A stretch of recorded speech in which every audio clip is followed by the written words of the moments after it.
చంద్రబాబు తోటి పవన్ కళ్యాణ్ మళ్ళీ రెండోసారి భేటీ ఉంటుందని చెప్పారు. 9:30కి పవన్ కళ్యాణ్ నాదెండ్ల మనోహర్ తో సైతం అక్కడికి వచ్చారు. దాదాపు 40 నిమిషాల పాటు ఇరువురు చర్చించారు. అంటే సీట్ల సర్దుబాటుకు సంబంధించి ప్రధానంగా ఇద్దరి మధ్య చర్చ అయితే కొనసాగినట్లయితే తెలుస్తుంది. దాంతో పాటు రా కదలిరా అంటూ ఇప్పటికే చంద్రబాబు ఒక సభలను అయితే నిర్వహిస్తుంది. టీడీపీ అన్ని నియోజకవర్గాల్లో రాష్ట్ర వ్యాప్తంగా భారీ సభలను ప్లాన్ చేస్తుంది. అయితే ఈ సభల్లో జనసేనకు ప్రాతినిధ్యం కూడా ఇస్తున్నారు అనేక సందర్భాల్లో. అయితే ఈ సభల్లోనే పవన్ కళ్యాణ్ చంద్రబాబు ఇద్దరు కలిసి ఏర్పాటు చేసే సభల గురించి అయితే కొంత చర్చ జరిగినట్టు తెలుస్తుంది. ఎందుకంటే ఇప్పటికే ప్రజలు పెంచాలి, రెండు పవన్ కళ్యాణ్ కున్న స్టార్ ఇమేజ్ ని ఉపయోగించుకోవాలి, ఎన్నికల్లో జన సైనికుల్ని కలపాలి, కొన్ని నియోజకవర్గాల్లో టీడీపీ జనసేనకు సంబంధించి మధ్య క్లారిటీ వచ్చింది ఇరు పార్టీల నేతల మధ్య.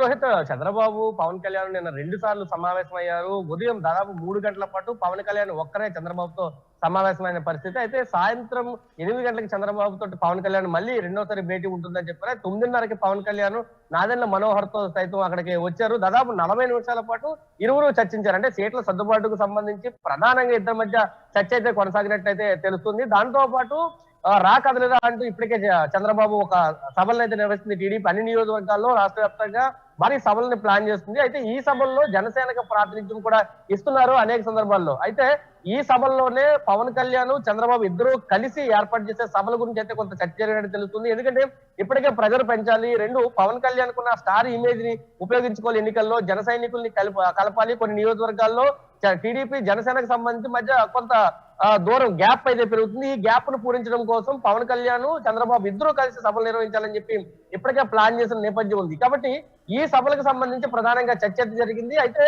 2 సమావేశాల్లో కూడా కొంత క్లారిటీ రాలేదు, ఒక నిర్ణయానికి అయితే రాలేదు. మళ్ళీ 8వ తారీఖున ఇంకొక సమావేశం జరగబోతుంది.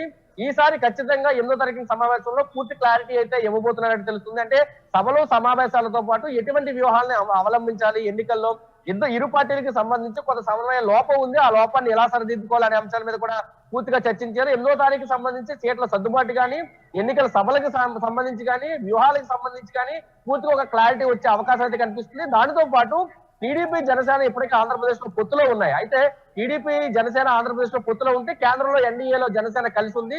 ఆంధ్రప్రదేశ్ లో బీజేపీ కూడా ఇక్కడికి టీడీపీ తోటి ఎన్నికల పొత్తులో టీడీపీ జనసేన పొత్తులోకి కలిపి వస్తుందని చెప్పి ఇప్పటికే వార్తలైంది. అయితే బీజేపీ మాత్రం కొంత విముఖత వ్యక్తం చేస్తుంది టీడీపీతో కలిసి రావడానికి. కాబట్టి మధ్యలో పవన్ కళ్యాణ్ ఉన్నారు, బీజేపీని కలిపే బాధ్యత పవన్ కళ్యాణ్ తీసుకున్నారు. 8వ తారీఖు సమావేశం తర్వాత ఆయన ఢిల్లీ వెళ్ళబోతున్నారు. ఢిల్లీ వెళ్ళిన తర్వాత బీజేపీ పొత్తులో వస్తే ఎన్ని సీట్లు బీజేపీకి కేటాయించాలనే అంశం మీద కూడా నిన్న చర్చ అయితే జరిగినట్టు తెలుస్తుంది.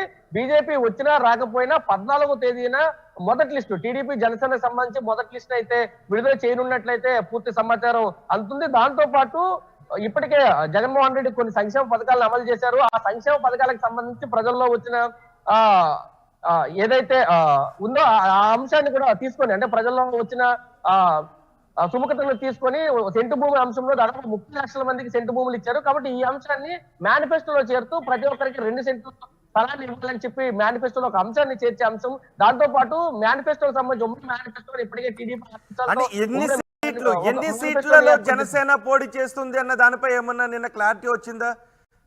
2 సార్లు సమావేశమయ్యారు. మొదటిసారి పవన్ కళ్యాణ్ ఒక్కరే వెళ్ళారు, తర్వాత వెళ్ళినప్పుడు నాదెండ్ల మనోహర్ వెళ్ళారు. అంటే ఇదే అంశానికి సంబంధించి సీట్లకు సంబంధించి గతం నుంచి మనం చెప్తున్నాం, ఆర్టీబీగా ఫస్ట్ నుంచి చెప్తున్నాం. అన్ని నియోజకవర్గాలతో మనం మాట్లాడి, అన్ని జిల్లాలతో మనం మాట్లాడి నియోజకవర్గ వారికి ఎక్కడ జనసేనకి బలం ఉంది, ఎన్ని సీట్లు ఆశించే అంశాలు కూడా మనకి ఇంటర్నల్ సమాచారంతో కొంత వర్కౌట్ చేస్తాం. అయితే ఈ సందర్భంలోనే దాదాపు టీడీపీ 28 సీట్లకి ఆఫర్ చేస్తుంది జనసేనకి. కానీ జనసేన మాత్రం సీట్లు పెంపుదల చేయాలని చెప్పి కోరుతున్న పరిస్థితి కనిపిస్తుంది. నిన్న పవన్ కళ్యాణ్ భేటీలో కూడా అదే అంశాన్ని పవన్ కళ్యాణ్ చంద్రబాబు దృష్టికి తీసుకెళ్లారు. మాకు ఇతర పార్టీల నుంచి నేతలు వస్తున్నారు, చాలా మంది సిట్టింగ్ ఎమ్మెల్యేలు అక్కడ స్థానాలు కోల్పోయి జనసేన వైపు వస్తున్నారు, జనసేన ఆశయాలకి ఆకర్షితులై వస్తున్నారు, వాళ్ళందరికీ మేము సీట్లు కేటాయించాలి, కేవలం 28 సీట్లతో ఆంధ్రప్రదేశ్ ఎన్నికలకు వెళ్ళడం సాధ్యం కాదు, కాబట్టి మాకు సీట్లు పెంచండి అని చెప్పి పవన్ కళ్యాణ్ చంద్రబాబు చెప్పినట్లయితే సమాచారం అందుతుంది. దాంతో పాటు గోదావరి జిల్లాలో వారాహి యాత్రలు చూస్తే గోదావరి ఉత్తరాంధ్ర జిల్లాలో వారాహి యాత్ర ప్రధానంగా నిర్వహించారు. తూర్పు పశ్చిమ గోదావరి, ఉమ్మడి తూర్పు పశ్చిమ గోదావరి జిల్లాలోని ఎక్కువ సీట్లు జనసేన ఆశిస్తుంది. దాదాపు ఈ 2 జిల్లాల్లోనే 20 సీట్లు జనసేన అడుగుతున్న పరిస్థితి కనిపిస్తుంది. 20 కాకపోయినా తూర్పుగోదావరి జిల్లాలో 8 సీట్లు, పశ్చిమ గోదావరి జిల్లాలో 7 సీట్లు ఇవ్వాలని చెప్పి ప్రధాన డిమాండ్ గా పెట్టారు. దాంతో పాటు ఉత్తరాంధ్ర జిల్లాలో 3 జిల్లాలకి సంబంధించి దాదాపు 10 స్థానాలని అడుగుతున్న పరిస్థితి. మొత్తం ఓవరాల్ 60 స్థానాలకు సంబంధించి లిస్ట్ అయితే పవన్ కళ్యాణ్ తీసుకుని చంద్రబాబుకి ఇచ్చారు. ఈ 60 స్థానాల్లో జనసేన కేటాయించాలని చెప్పి చంద్రబాబు కోరినట్టు అయితే తెలుస్తుంది. అంతకు ముందు జరిగిన సమావేశంలో కూడా రిపబ్లిక్ డే నాడు జరిగిన సమావేశంలో కూడా ఖచ్చితంగా 100 సీట్లు మనం పోటీ చేయబోతున్నామని ఒక స్పష్టత అయితే కార్యకర్తలకు ఇచ్చారు. అదే అంశాన్ని చంద్రబాబు నాయుడు దృష్టికి తీసుకెళ్లారు. సీట్ల పెంపు విషయం గురించి మాట్లాడారు. చంద్రబాబు మాత్రం జనసేనకి కొన్ని సీట్లు ఇవ్వడం, దాంతోపాటు బీజేపీ వస్తే బీజేపీ కూడా సీట్లు కేటాయింపు జరగాలి. కాబట్టి టీడీపీకి ఉన్న బలంతో పోల్చుకుంటే ఇప్పుడున్న సీట్లలో తగ్గే అవకాశం లేదు. కాబట్టి 28తో సర్దుకోవాలని చెప్పినట్టయితే కొంత సమాచారం ఉంది. అయితే దానికి పవన్ కళ్యాణ్ ఒప్పుకోలేదని చెప్పి కొంత సమాచారం అందుతుంది. మళ్ళీ సీట్లకు సంబంధించి మళ్ళీ మరొకసారి కూర్చోవాలి. ఇది 8వ తారీఖున జరిగే చర్చలో ఒక క్లారిటీకి రావాలి అనేది అయితే ఇరు నేతలు అనుకున్నట్లయితే మనకు సమాచారం ఉంది. ఏదైనా 8వ తారీఖున ఒక క్లారిటీకి వచ్చే అవకాశం అయితే కనిపిస్తుంది. అయితే ఇప్పటికే టీడీపీకి సంబంధించి 70 స్థానాల వరకు అభ్యర్థులను ఖరారు చేశారు. దాంతో పాటు జనసేనకి సంబంధించి 30 స్థానాల వరకు అభ్యర్థులను అయితే లిస్టు తయారు చేసుకున్నారు. ఎందుకంటే మొదటి లిస్ట్ లో కొంత ప్రకటించాల్సిన అవసరం ఉంది. ఎందుకంటే ఇప్పటికే 6 స్థానాలని వైసీపీ ప్రకటించిన నేపథ్యంలో టీడీపీ జనసేన కూడా లిస్టులు ప్రకటించాలి. ఇతర నియోజకవర్గాలకు సంబంధించి ప్రజలు కూడా అదేవిధంగా ఇరు పార్టీల నేతలకు, ఎందుకంటే ఒక నియోజకవర్గంలో 3-4 టికెట్లు ఆశిస్తున్నారు. ఇటు జనసేనకు సంబంధించిన నేతలు కానీ, టీడీపీకి సంబంధించిన నేతలు కానీ, కొన్ని చోట్ల వార్లు కూడా జరుగుతున్నాయి. ఫ్లెక్సీల వార్లు కానీ, ఇతర ఒక సమావేశానికి ఇంకో నాయకులను పిలకపోవడం కానీ, ఇటువంటి అసంతృప్తులన్నీ కూడా బయలుదేరుతున్న నేపథ్యంలో ఎంత తొందరగా సీట్లకు సంబంధించి ప్రకటన చేస్తే బెటర్ అనే దాంట్లో టీడీపీ జనసేన ఉంది. దానికి సంబంధించి పూర్తి కసరత్తు అయితే జరుగుతుంది. 14వ తేదీన సీట్లకు సంబంధించి ఒక క్లారిటీకి వచ్చే అవకాశం అయితే ఉంది.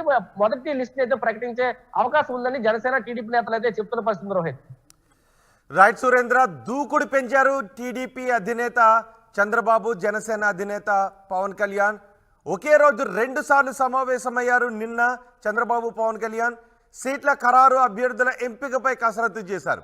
అలాగే బీజేపీతో పొత్తు అంశంపైన సుదీర్ఘంగా చర్చించారు చంద్రబాబు, పవన్ కళ్యాణ్.